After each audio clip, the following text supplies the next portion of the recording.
April 10th, moral decision about sin. Knowing this, that our old man is crucified with him, that the body of sin might be destroyed, the benefits we should not serve sin. Romans chapter 6, verses 6.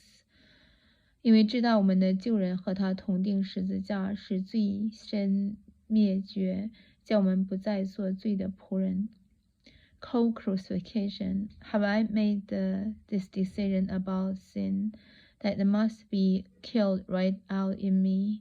It takes a long time to come to a moral decision about sin, but it's a great moment in my life when I do decide that just as Jesus Christ died for the sin of the world, so sin must die out in me, not be curbed or suppressed or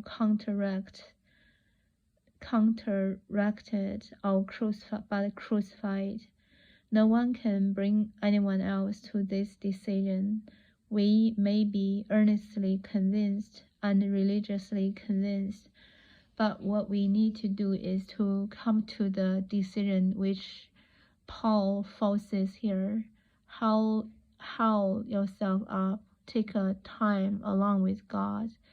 Make the moral decision and say, Lord, identify me with thy death, until I know that sin is dead in me. Make the moral decision that sin in you must be put to death. Was not a divine anticipation on the part of Paul, but a very radical and definite experience. Am I prepared to let the Spirit God search me until I know what the disposition of sin is, the thing that lusts against the Spirit God in me?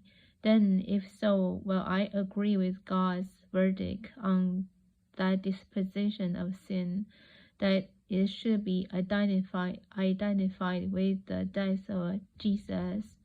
I can't reckon myself dead indeed unto sin, unless I have been through this radical issue of will before God.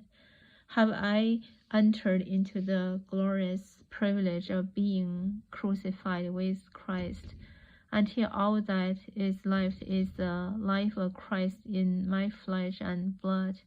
I am crucified with Christ, nevertheless I live, yet not I, but Christ lives in me. Amen.